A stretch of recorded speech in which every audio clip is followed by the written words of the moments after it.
Example लगा रहे हो? एग्जाम्पल तो बहुत इंपॉर्टेंट है इसका, और हार्ड भी है। ठीक है, देखिए हमने क्या क्या कर लिया था। 3 क्वेश्चन बचे थे शायद, 3 की 4।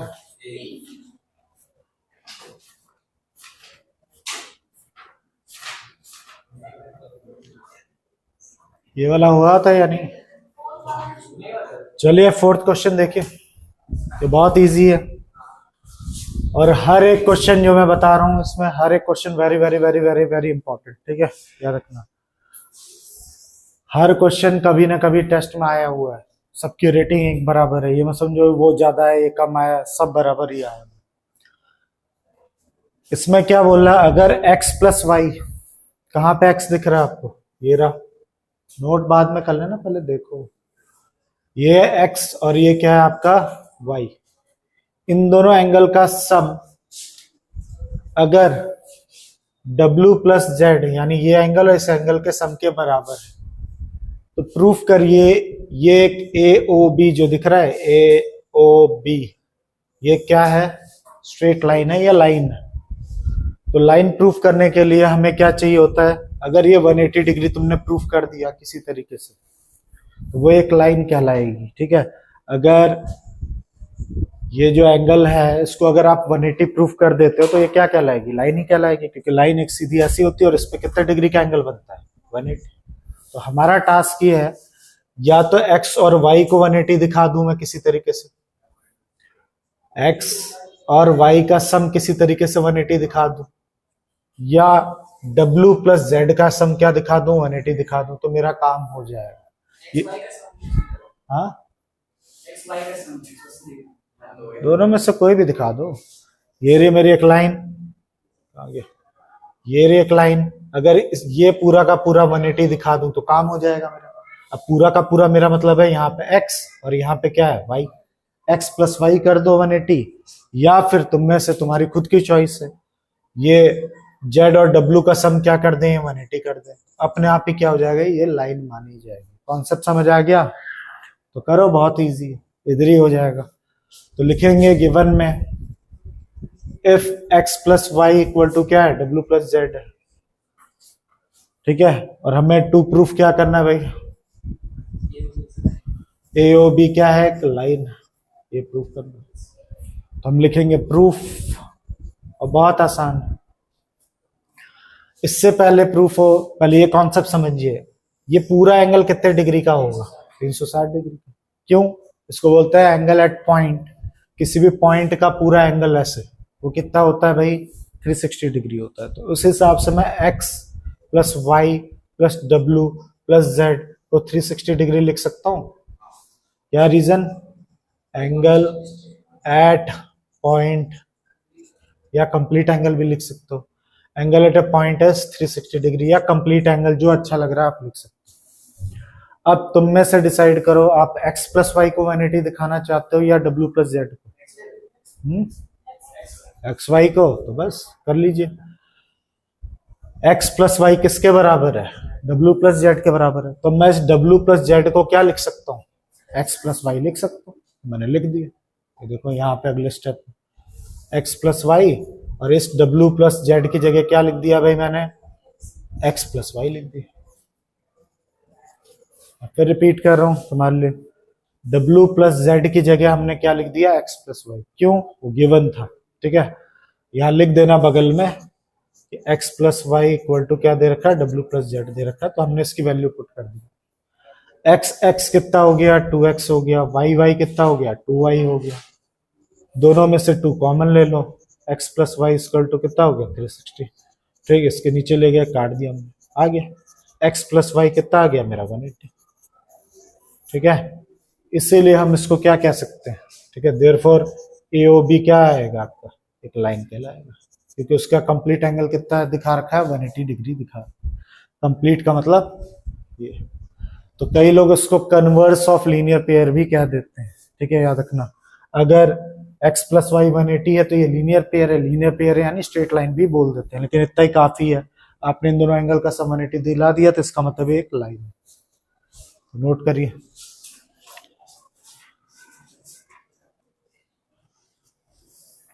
ठीक है, ये वाला हो गया क्वेश्चन। अब आता है सबसे important, very very important question. अभी तक जितना मैंने सभी को बोला इंपॉर्टेंट है इंपॉर्टेंट है इंपॉर्टेंट है, पर ये 100% वाला इंपॉर्टेंट, 100% वाला मतलब आता ही आता है, ऐसा कोई साल नहीं जब नहीं आया हो।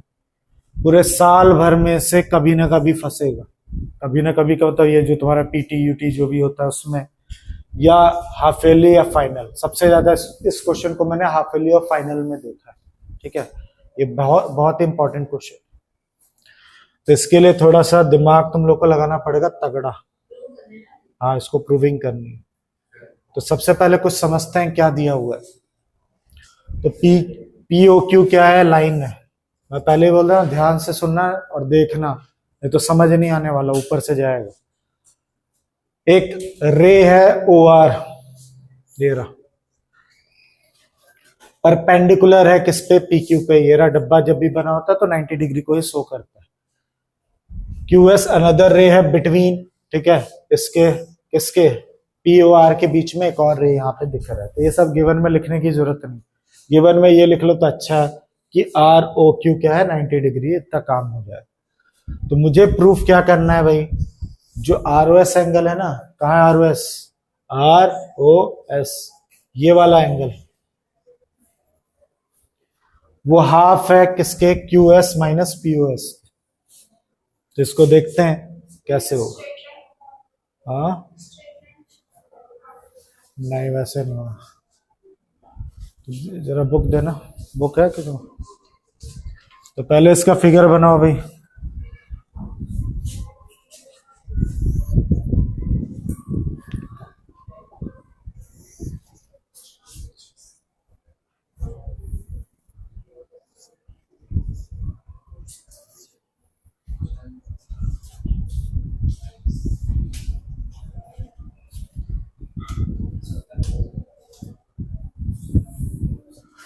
तो ये रहा फिगर।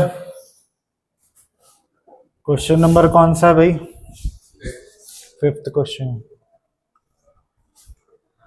तो गिवन क्या है, गिवन तो बहुत कुछ है, लेकिन फालतू बात है कि वो लाइन है वगैरह वगैरह।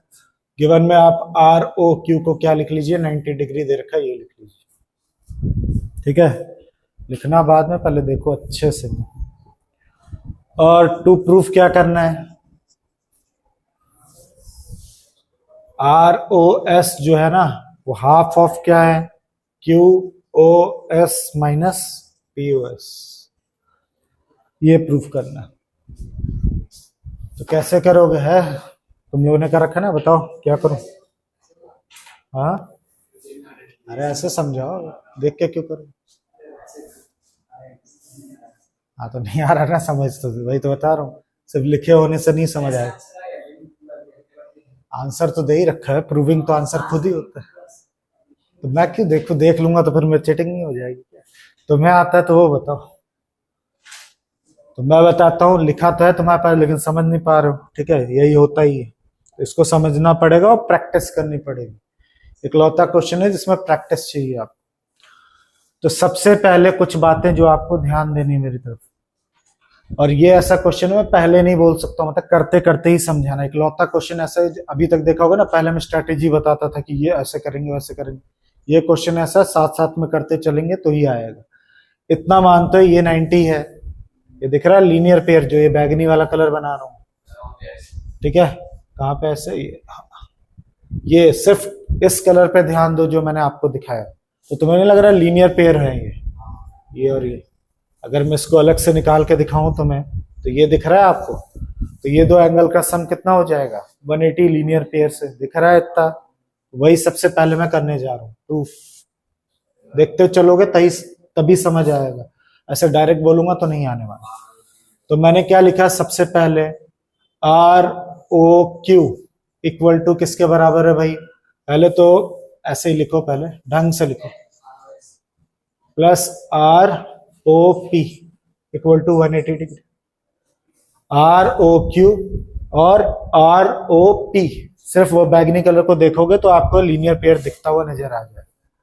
तो इसका रीजन है लीनियर पेयर, पूरा लिखना, मैं एलपी लिख रहा हूं, आपको पूरा लिखना है, लीनियर पेयर लिखना। अब आर ओ क्यू कितना दे रखा है आपको, 90 दे रखा है, यहाँ बता दो। आर ओ क्यू कितना दे रखा है आपको, 90 डिग्री दे रखा है। इस 90 को उधर उठा के फेंक दीजिए, तो आर ओ पी भी कितना निकल के आ गया, 90 डिग्री हो गया। इतने में कोई दिक्कत है किसी को? कई टीचर इसको डायरेक्ट करा देते हैं, बाद मेहंदी लगा लेना देखो। कई टीचर इसको डायरेक्ट करा देते हैं कि भाई ये 90 डिग्री है तो 90 डिग्री होगा ही भाई, ठीक है। तो इतना स्टेप मैंने प्रॉपर करके आपको दिखा दिया, ठीक है। अब क्या करना है, ध्यान देना। अब ये भी 90 निकल के आया, वो तो 90 दे ही रखा है क्या ये, तो मैं क्या लिख सकता हूं, ध्यान देना। आर ओ क्यू और आर ओ पी दोनों इक्वल लिख सकता हूं। क्यों लिख सकता हूं, 90 ईच, क्योंकि दोनों 90-90 डिग्री हैं। तो क्वेश्चन यहां से शुरू हो रहा है। कई टीचर ये कराते नहीं, यहां से कराते हैं, और हमने प्रॉपर वे में इसको किया है। अब बार बार इसको देखते हुए चलो तो आपका काम बन जाएगा। अब इसमें से कोई कैरेक्टर मैच कर रहा है इधर से, क्या कुछ मैच कर रहा है? तो बिल्कुल नहीं कर रहा, तो हमें कुछ जुगाड़ लगाना पड़ेगा। हमें कुछ इसमें ऐसा छेड़खानी करनी है कि ये वाले कैरेक्टर्स दिखने लग जाएंगे, ठीक है। तो मैं आर ओ क्यू दिख रहा है कहीं पे, ये रहा आर ओ क्यू। अगर मैं ध्यान से देखना, क्यू ओ एस, पहले तो इसको इधर लिख लो, इधर लिख लो, चलो ठीक है, जो लिख दिया लिख दिया, क्योंकि ये चीज अब इधर आ जाएगी, ये चीज इधर आ जाएगी, जैसे मैंने लिखा है, तो बाद में ठीक कर लेंगे। जो मैं बोलने जा रहा हूं बड़े ध्यान से देखो, इस पूरे के पूरे, ठीक है, क्यू ओ एस दिख रहा है सबको अच्छे से। उसमें से अगर मैं इतना मिटा दूं तो क्या दिख रहा है आपको, 90 डिग्री। नाम बताओ, ये पूरा एंगल का नाम क्या है, जल्दी बताओ। क्यू एस दिख रहा है आपको अच्छी तरीके से। जैसे मैं इतना मिटा दूं, ये रहा, मिटा दिया था। अब ग्रीन वाला पोर्शन पे ध्यान दो, क्या दिख रहा है आपको, ठीक है, दिख रहा है क्या, आर ओ क्यू। यानी तुम लोग ये बात मानते हो अभी कि क्यू ओ एस, या कह लू मैं आर ओ क्यू को, अगर मैं क्यू ओ एस में से आर ओ एस माइनस करा दूं तो वही चीज मिलती है, R O P, R O Q मिलता है। ध्यान दो मैं क्या कह रहा हूं, इस पूरे क्यू ओ एस लिखा है मैंने यहां पे, में से आर ओ एस मिटा दूं, मिटाने का मतलब माइनस कर दूं, तो मुझे आर ओ क्यू मिल जाएगा। आर ओ क्यू, तुम लोगों ने हाँ बोला है भैया, फिर से बताऊं, ध्यान दो। इस पूरे के पूरे यहां से यहां तक ये लिखा है मैंने क्यू ओ एस। इस क्यू ओ एस में से अगर मैं इतना पार्ट एलिमिनेट कर दूं, माइनस करा दूं, तो क्या पार्ट दिखने लग गया आपको, आर ओ क्यू। यानी ये बात सही है, काम करती है। तो मैंने इसको उठा के क्या लिख दिया भाई, Q O S minus R O S. ऐसा करते ही कैरेक्टर्स दिखने लग गए, देखो कुछ कुछ, ठीक है। क्यू ओ एस माइनस क्या करा दिया मैंने, आर ओ एस माइनस करा दिया। यही सबसे खतरनाक स्टेप है, अगर समझ आ गया तो आ गया होगा, नहीं तो फिर मुश्किल है। पर इतना कलरफुल और सही से मैंने एनिमेट करके दिखाया तो समझ आना चाहिए। फिर कुछ कुछ कैरेक्टर्स तो मैच करने लग गए भाई। अब इस आर ओ पी का क्या कर सकते हैं वो सोचते हैं। आर ओ पी, ये एंगल प्लस ये एंगल मिला दूं, angle R O S plus P O S, तो तुम्हें नहीं लगता आर ओ पी के बराबर हो जाएगा? मानते हो? सोच के देखिए, मेरे बोलने से नहीं। ये एंगल और ये एंगल को मिला दूं तो पूरा का पूरा क्या एंगल बन जाएगा, आर ओ पी बन जाएगा। तो वही करने जा रहा हूं।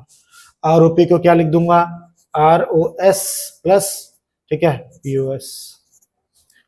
इतना कर लिया तो समझ लो लगभग हर चीज होगी। यही सबसे इंपॉर्टेंट स्टेप है। अगर इसको समझ गया, क्वेश्चन में अब जान ही नहीं बची। अब क्या, सारी शक्लें मिलने लग गई। देखो आर ओ एस कहीं दिख रहा है, हाँ दिख रहा है, इधर भी दिख रहा है, क्यू एस भी दिख रहा है, क्यू एस भी दिखने लग गया, पी ओ एस भी दिख रहा है, एकदम परफेक्ट हो गया। बस थोड़ा सा खेल करना है आपको। इस आर ओ एस को उठा के यहां ले आओ। ये आर ओ एस जैसे इधर आएगा तो क्या हो जाएगा, प्लस का आ जाएगा, है ना। रिस्पॉन्स दो भाई, कोई बोल ही नहीं रहा। फिर और मैं यहाँ देखते चल रहा हूँ, ऐसे नहीं पागल की तरह कर रहा हूँ, मुझे दिख रहा है पीओएस इस तरफ चाहिए, इस पीओएस को इधर ले आया मैं। अब आरओएस कितना हो गया, ट्वाइस आरओएस हो, बस हो गया मुबारक। इस 2 को उठा के इसके नीचे फेंक दो, यहाँ हाफ बन गया, आ गया, प्रूफ हो गया, देखिए प्रूफ हो गया। तो इसमें से सबसे इंपॉर्टेंट स्टेप जो है इस क्वेश्चन को करने का, वो क्या है, ये वाली बात। इसको जिसने समझ लिया, बाकी चीजों में कुछ दम ही नहीं। अगर इसको स्टेप वाइज बांटूं तो ये तो मैंने ऐसे ही करा दिया, ऐसे का मतलब है वो टीचर पे डिपेंड करता है, डायरेक्ट लिखवाता है या कैसे। तो ये चीज फर्स्ट स्टेप है इसका, ये सबसे इंपॉर्टेंट स्टेप है, वो सेकंड स्टेप है। इसके बाद इसके बाद उसके बाद तो कुछ करना ही नहीं है। ये आरओएस इधर लेके गया, ये आ गया, ये आरओएस इधर आएगा तो क्या बन जाएगा, माइनस का इधर आएगा तो प्लस बन जाएगा। और ये पीओएस को उधर क्यों ले गया, क्योंकि दिख रहा है यहाँ पे उसी तरफ चाहिए, पीओएस को उधर ले गया, माइनस हो गया। आरओएस कितना हो गया, ट्वाइस, 2 उठा के इधर नीचे फेंक दिया, हाफ बन हो गया। मैं दोबारा बताऊं या समझ गया, तो बस good, very very very important question. और कोई दम नहीं है, अगर ये बात समझ गए तो ये वाला स्टेप।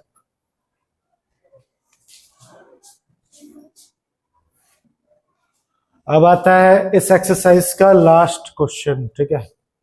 अब ये अभी तक सब में डायग्राम आपको बना के दिया गया था, इस क्वेश्चन में आपको खुद डायग्राम बनाना, ठीक है। अगर आप बनाओगे नहीं तो सॉल्व ही नहीं कर सकते। जैसे पूछे जरूरी है बनाना, बिल्कुल जरूरी है बनाना, बनाओगे नहीं तो सॉल्व कैसे करोगे।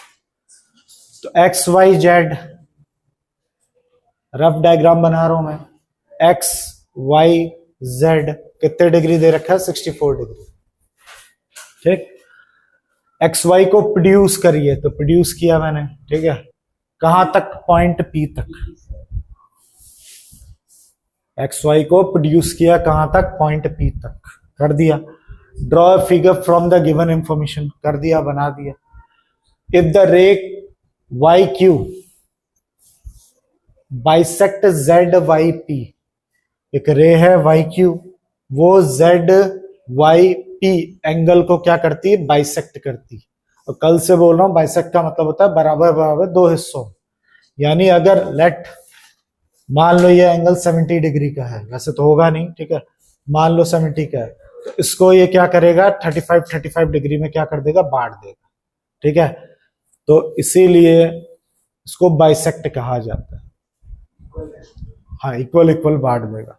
तो हम ले लेते हैं इतने एंगल को ए, अगर इतना एंगल ए है तो ये भी क्या होगा, एंगल ए होगा। इतनी बात क्लियर है। अब क्या कह रहा है कि कुछ बातें हैं उसको ये फाइंड करके दिखाइए। तो 2 चीजें इसको चाहिए, पहले तो फाइंड करना है क्या, एंगल एक्स वाई क्यू। कहां पे एंगल एक्स वाई क्यू, ठीक है, वो देखते हैं। एक्स वाई और कहाँ है क्यू, ये वाला पार्ट चाहिए इसको, ये काला। हाँ हाँ, पहले वो तो हो ही जाएगा, समझो, ये वाला एंगल चाहिए मेरे को। इतना तो पता ही है 64, बस ए मिल जाए तो मजा आ जाए, इसको जोड़ देंगे तो आ जाएगा काम। फिर उसके बाद इसको रिफ्लेक्स चाहिए। कौन सा reflex, Q Y P. Q कहाँ पे, ये रहा, क्यू वाई पी का रिफ्लेक्स, यानी ये पूरा। तो उसको अभी मैं बोझ नहीं रहा, पहले इसको करेंगे। पहले हम किसको फाइंड करेंगे भाई, सॉल्व लिख रहा मैं, यहीं पे कर रहा, ठीक है। तो सॉल्व क्या कर रहे हैं हम लोग, क्या फाइंड करने जा रहे हैं, एक्स वाई क्यू। तो जैसे इन्होंने बताया एकदम सिंपल है, आपको खुद ही दिख रहा है, ये स्ट्रेट लाइन है, ठीक है। ये तीनों एंगल का सम कितना होगा, 180 होगा, स्ट्रेट लाइन प्रॉपर्टी। तो angle A plus 64 degree equal to कितना, 180। तो क्या है, स्ट्रेट लाइन प्रॉपर्टी। तुम लोग पूरा लिखना, बार बार बोल रहा हूँ, एसएलपी मत लिख देना, स्ट्रेट लाइन प्रॉपर्टी लिख दे। वैसे टीचर टू टीचर क्या करता है, डिपेंड करता है, हो सकता है आपके टीचर एसएलपी लिखा रहे। ए कितना हो गया भाई, 2a हो गया। अब 64 वहां ले जाके माइनस कराऊंगा तो कितना आ जाएगा, 116 बता रहे हैं। तो ए की वैल्यू कितनी आ जाएगी, 58 डिग्री आ गई। हो गया प्रॉब्लम सॉल्व तुम्हारा। ये देखो मिल तो गया, ये कितना डिग्री, 58। तो क्या चाहिए अपने को, एंगल एक्स वाई क्यू चाहिए। तो वो किसके बराबर होगा, ए प्लस 64 डिग्री के बराबर। तो कर दीजिए, ए कितना है आपका 58 और ये कितना है 64, तो कितना हो गया 122 डिग्री। चेक कर लेना भाई, हो गया पहला क्वेश्चन खत्म, है ना इजी। अब लगे यार तो उसको भी देख ही लो, रिफ्लेक्स के बारे में। अब मुझे क्या चाहिए, reflex of Q Y P. तो मैंने बताया था रिफ्लेक्स कैसे निकलेगा क्यू वाई पी, 360 डिग्री में से क्यू वाई पी को क्या कर देना, माइनस कर देना, अपने आप रिफ्लेक्स निकल के आ जाएगा।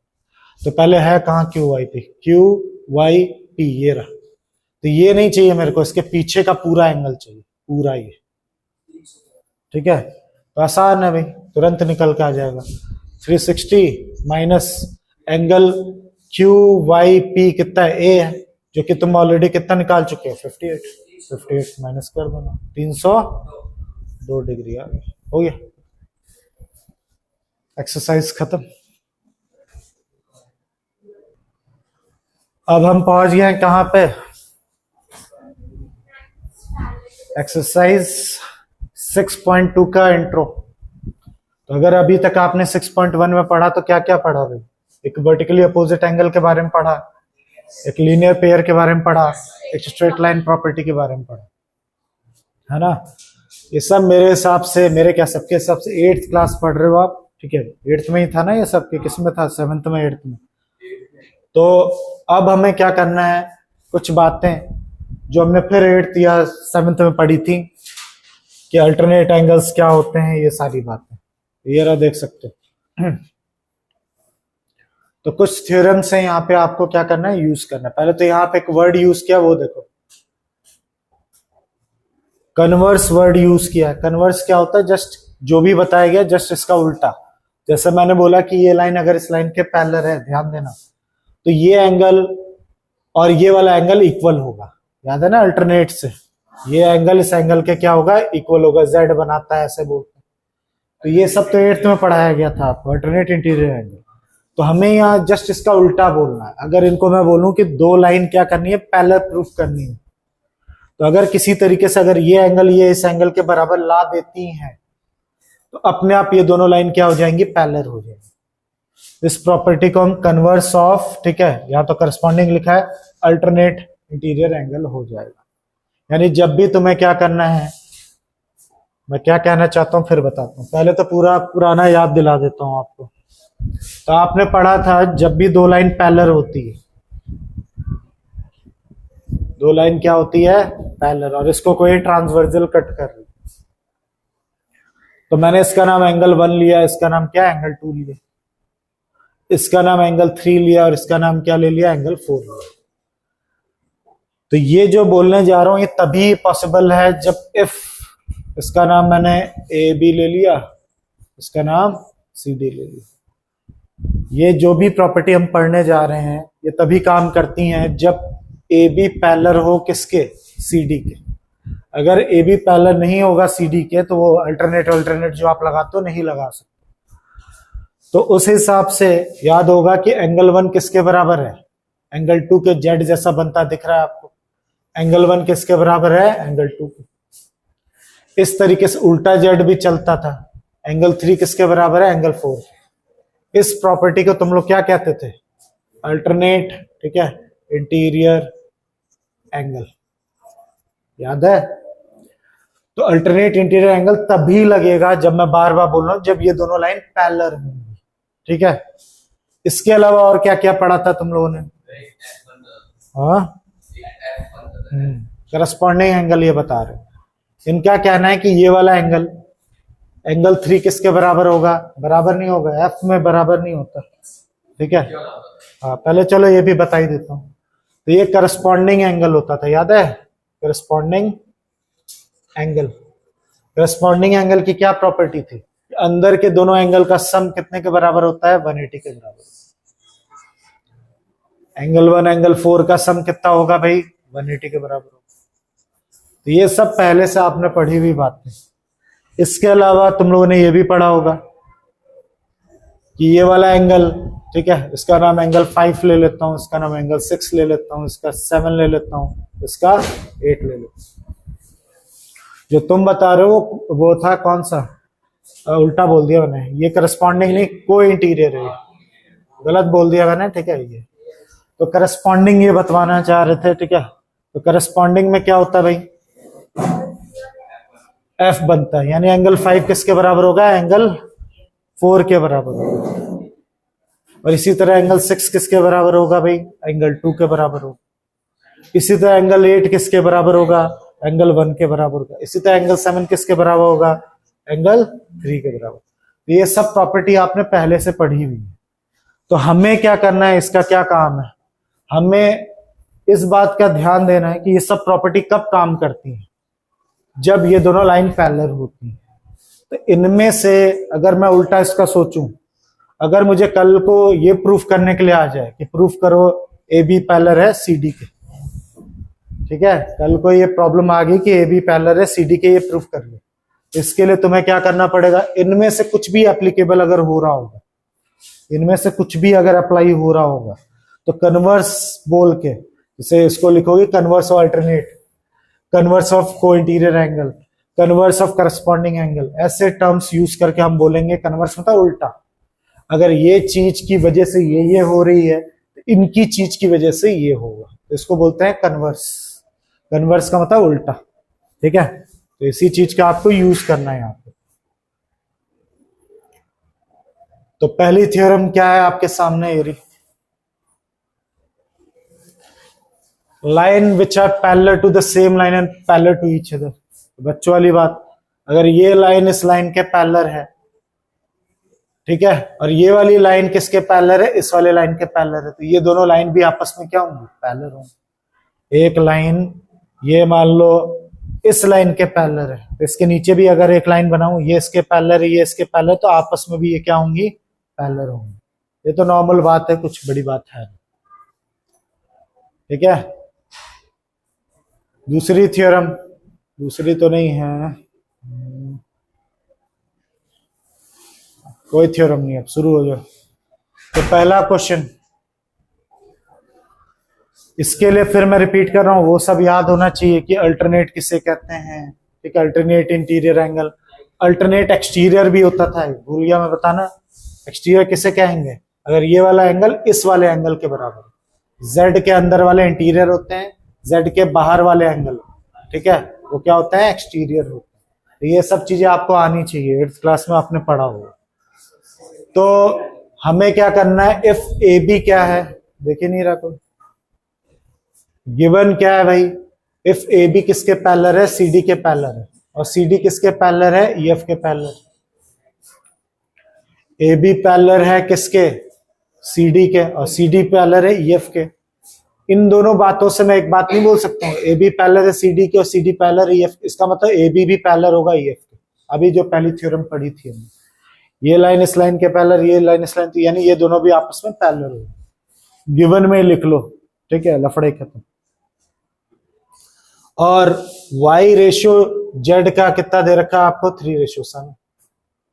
इसका मतलब लेट क्या कर लूंगा, y इक्वल टू 3, क्या y इक्वल टू क्या 3 a लूंगा मैं, x नहीं लूंगा क्योंकि ऑलरेडी यहाँ पे x चल रहा है, तो लफड़ा हो जाएगा भाई, ठीक है, इसलिए a ले लिया। सेम वेरिएबल ले लोगे तो आप कंफ्यूज हो जाओ, ठीक है। फिर उसके बाद z को क्या लेट कर लिया मैंने, 7a कर लिया, ठीक। इतना करने के बाद मुझे प्रूफ क्या करना है, x की वैल्यू निकालनी है, प्रूफ बोल रहा हूं, फाइंड करना है x की वैल्यू निकाल। तो सोचो कैसे होगा, क्या करूं, इनका कहना है कि ये चीज, ठीक है, ये दोनों अब 5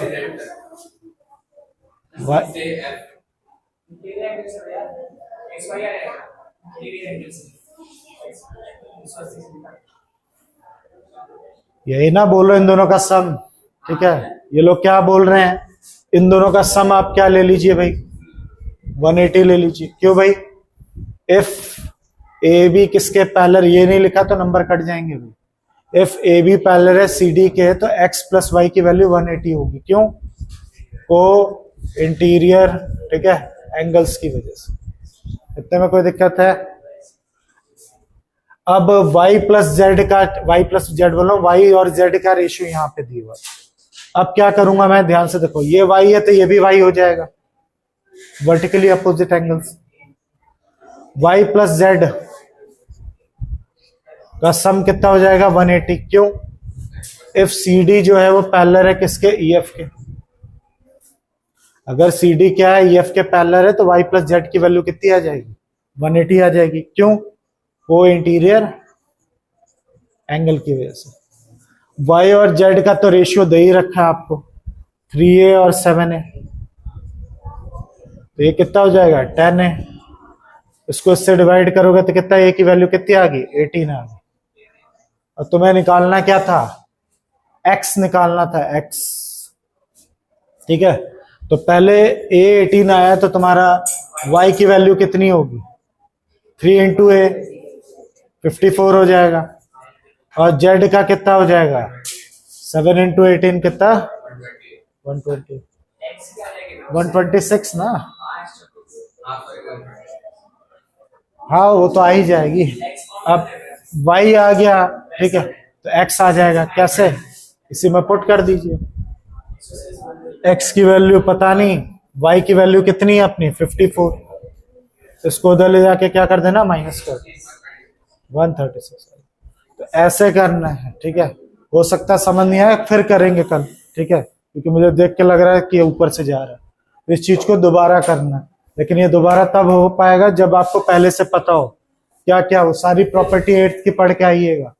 कौन कौन सी, तो इंटीरियर किसे कहते हैं, अल्टरनेट किसे कहते हैं, अल्टरनेट एक्सटीरियर, ये सब पढ़ के आना, तो ही मेरी बातें समझ आएंगी, नहीं तो आएगी नहीं। ठीक है, जाओ सो रहे हो सब।